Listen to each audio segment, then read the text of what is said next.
Hello guys, mga kabungis-ngis. Ito na naman tayo magma-Minecraft. Ayan, ito yung ginagawa kong bahay. Ito ay itong design to nakuha ko to sa isang vlogger din ng nagma-Minecraft.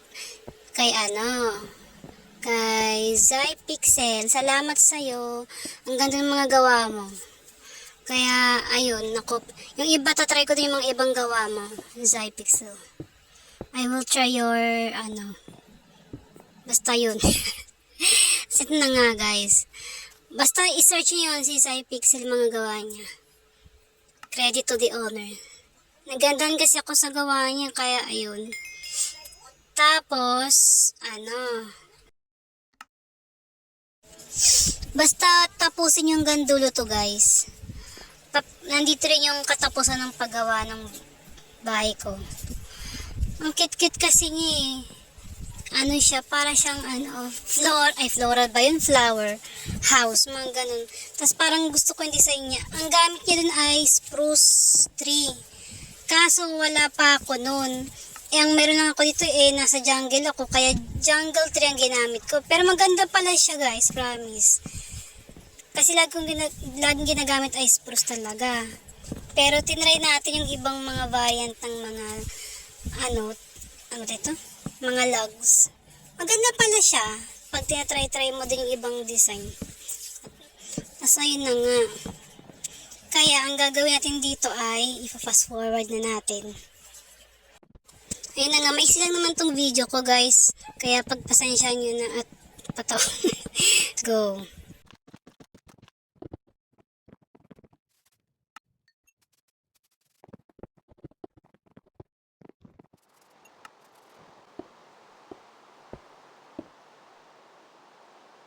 No.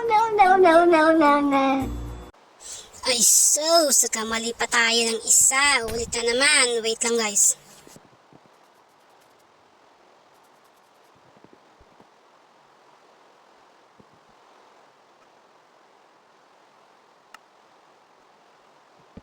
Ayan na. Ito na ang resulta. 1, 2, 3. Tomorrow. Shing! Joke lang, guys. Hindi yan. Ito yon. Sure na, ito na yon. 1, 2, 3, go.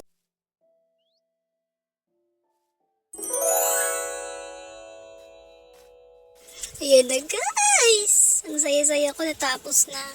Pero yung pinaka-design sa bahay, hindi pa fully paid. Ito yung mga flowers. Nakakita ako ng flowers, guys. At sanda, ito ay poppy yata. Yung dilaw, may pangalan, nakalimutan ko. Sa mga tanim ko, maganda na yung tubo nila. Ayan, may flowers pa sa taas. As ito, guys, tingnan mo, guys.